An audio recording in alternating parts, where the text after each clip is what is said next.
आदर और सम्मान के योग आज हमारे बीच में माता हर की देवी इंस्टीट्यूट में, एजुकेशन इंस्टीट्यूट में बतौर मुख्य अतिथि हमारे बीच में पधारे देश के उपराष्ट्रपति माननीय श्री जगदीप धनखड़ जी, उनके साथ में आई हुई उनकी धर्मपत्नी डॉक्टर सुदेश धनखड़ जी, कैबिनेट मंत्री श्री रणवीर गंगवा जी, वशिष्ठ अतिथि श्रीमती कांता चौटाला जी, माता हर की देवी एजुकेशन इंस्टीट्यूट के चेयरमैन श्री मनिंदर पाल बराड़ जी, प्रबंधक निदेशक डॉक्टर कुलदीप कौर जी, मंचासीन डबवाड़ी के विधायक अजीज आदित्य चौटाला जी,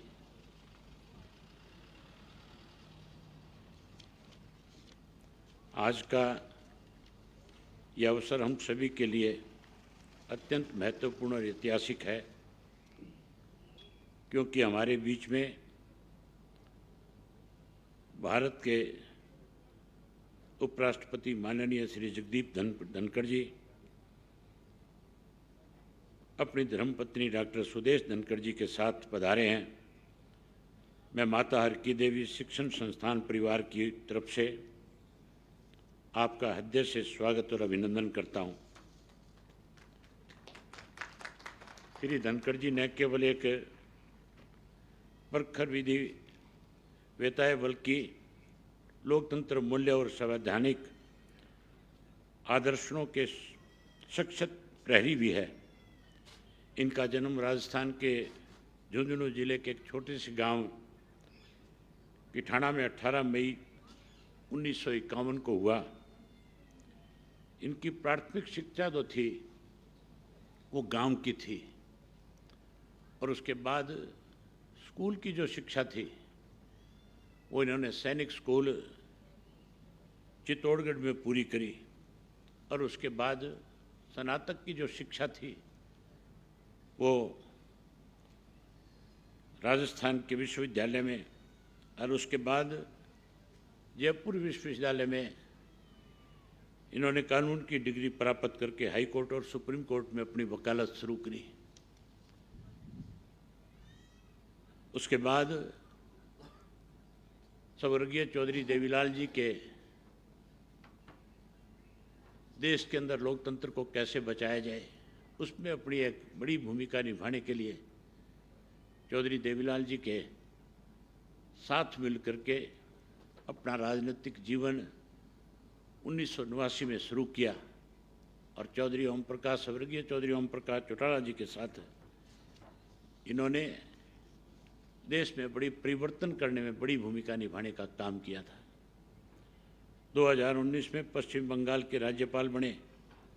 सार्वजनिक जीवन में न्याय, पारदर्शिता, सुशासन को सर्वोपरि रखा है। माननीय श्री धनखड़ जी किसानों के प्रति सच्ची हमदर्दी और उनकी समस्याओं को गंभीरता से लेते हैं। वे किसानों को राष्ट्र की रीढ़ मानते हैं। इनका मानना है कि देश की सच्ची समृद्धि तभी संभव है जब किसान खुशहाल हो, और ये हमेशा किसानों को आत्मनिर्भर बनाने और कृषि में आधुनिक तकनीक अपनाने की आवश्यकता पर जोर देते रहे हैं।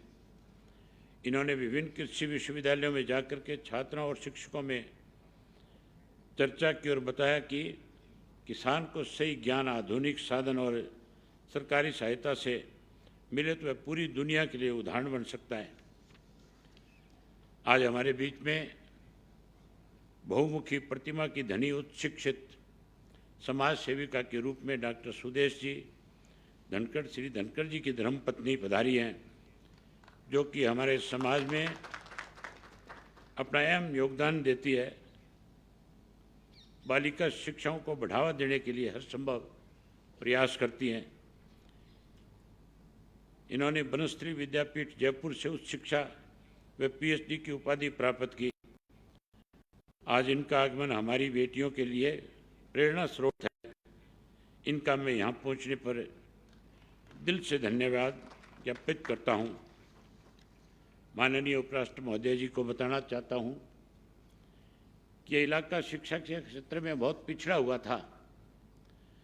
हमारे यहाँ पे सन 1977 से पहले पूरे डिस्ट्रिक्ट के अंदर केवल एक कॉलेज था और वो कॉलेज भी गवर्नमेंट का नहीं, एक प्राइवेट, हमारे यहाँ पे बड़े धनराज सेठ थे, उन्होंने उस कॉलेज की स्थापना करने का काम किया। हमारे जो ग्रामीणांचल के बच्चे थे उनको पढ़ाई में बहुत बड़ी दिक्कत और कठिनाई का सामना करना पड़ता था और चौधरी देवीलाल जी की हमेशा एक सोच थी, वो स्वयं ज़्यादा पढ़े लिखे नहीं थे, उसके बावजूद भी उनको इस बात की पीड़ा रहती थी, क्योंकि वो पूरे देश का, पूरे प्रदेश का भ्रमण करते थे, जाते आते थे, सब जगह उनको इस चीज़ की जानकारी थी कि जब तक शिक्षा नहीं होगी, जब तक लोग शिक्षित नहीं होंगे, वो इलाका तरक्की नहीं कर पाएगा, वो परिवार आगे नहीं बढ़ पाएगा। इसलिए उनकी सोच थी कि ग्रामीण अंचल के बच्चों को शिक्षित बनाने के लिए ग्रामीण अंचल में स्कूल और कॉलेज की स्थापना की जाए। उन्हीं के प्रयास की वजह से जो उनकी सोच थी, उस सोच को चौधरी देवीलाल ने कैसे बच्चों को शिक्षित किया जाए, उसके लिए एक छोटी सी बात आपके बीच में बताना चाहूँगा। सन 1977 में जब वो मुख्यमंत्री बने तो उस वक़्त बच्चे स्कूलों में पढ़ने के लिए जाते नहीं थे, कतराते थे पढ़ने से। माँ बाप भी बच्चियों को स्कूल भेजने में कहीं ना कहीं कोई दिक्कत और कठिनाई महसूस करते थे। उन्होंने कैसे बच्चों को प्रोत्साहित किया जाए, इसके लिए एक योजना शुरू कर दी जो देश में एक उदाहरण बना कि 1 रुपया जो बच्चा स्कूल पढ़ने जाएगा, चाहे वो किसी भी जमात से संबंध रखता होगा, जो स्कूल में पढ़ने जाएगा, सरकार की तरफ से उस बच्चे को रोजाना 1 रुपया दिया जाएगा। सन 1970 में 1 रुपये का बड़ा महत्व था और उनकी इस पहल की वजह से ग्रामीण अंचल में इस बात को लेकर के जागृति पैदा हुई। हर माँ बाप की एक सोच बनी कि मेरा बच्चा स्कूल में जाएगा और 30 रुपया महीने का तुझे ला करके देगा। उस 30 रुपये के लालच में माँ बाप ने बच्चे को स्कूल में भेजा और उससे बच्चे को शिक्षित होने में आसानी हुई।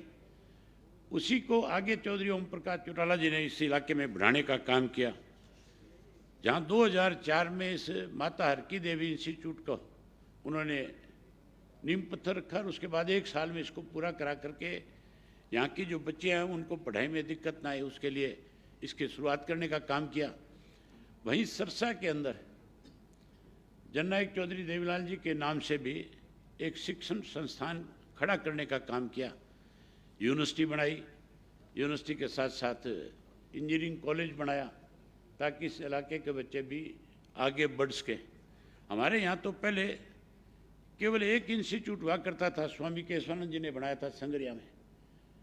मुझे उसका भी चेयरमैन बनने का सौभाग्य प्राप्त हुआ और मैं आज आपसे रिक्वेस्ट करूंगा कि कभी आप उस ग्रामीण अंचल में इस तरह का इंस्टीट्यूट एक स्वामी के द्वारा जो खड़ा किया गया है, आप उसमें आकर के भी बच्चों को अगर अपना आशीर्वाद प्रदान करेंगे तो बहुत खुशी होगी पूरे इलाके के लोगों को। और उस इंस्टीट्यूट में पढ़ने वाले बच्चे जो शिक्षा ग्रहण करने वाले हैं, जो शिक्षित होकर के गए हैं, उन्हें भी इस बात को लेकर के बहुत अच्छा लगेगा। मैं उम्मीद करूंगा कि आप आज अनाउंस करके जाओगे कि मैं जब कहोगे आऊँगा। मैं ज़्यादा समय नहीं लूँगा, केवल इतना ही आपसे कह करके अपनी स्थान लेने का काम करूँगा कि आज आपने जो हमें समय निकाल करके दिया, ये जो इंस्टीट्यूट जिसकी नींव चौधरी ओम प्रकाश चौटाला जी ने रखी थी, हमने केवल एक स्कूल के रूप में इसकी नींव रखी थी और आज जो है वो स्कूल बहुत बड़ा एजुकेशन का एक हब इस इलाके का बन गया, जहाँ इसमें महाविद्यालय बनाया, वहीं उसके साथ बीएड कॉलेज बना, जेबीटी कॉलेज बना, माता हरकी देवी सीनियर सेकेंडरी स्कूल बनाया गया। और इसके साथ साथ छोटे बच्चों के लिए 7 ऐसे स्कूल स्थापित किए गए जिनको टॉयलेट्स बर्ड के नाम से जाना जाता है। आज उन सब स्कूलों की वजह से ग्रामीण अंचल में बच्चों में पढ़ाई के प्रति बहुत उत्साह बढ़ा है। मैं इसके लिए भी इनका संचालन करने वाले मनिंदर सिंह जी का, मैडम कुलदीप कौर जी का बहुत आभार व्यक्त करता हूँ कि इनकी मेहनत की वजह से ये इंस्टीट्यूट बहुत आगे बढ़ा है। उसके साथ साथ आज जो आपने हमें समय दिया, इसके लिए मैं आपका आभार व्यक्त करता हूँ। माननीय उपराष्ट्रपति जी, आपका आगमन हमारे विद्यार्थियों के लिए अत्यंत प्रेरणादायक रहेगा। आपके विचार और मार्गदर्शन से बच्चे राष्ट्र निर्माण की दिशा में दृढ़ संकल्पित होकर नई ऊर्जा के साथ आगे बढ़ेंगे। एक बार फिर मैं अपने माता हरकी देवी परिवार की ओर से दिल से गहराइयों से आपका स्वागत करता हूं, अभिनंदन करता हूं। जय हिंद, जय भारत।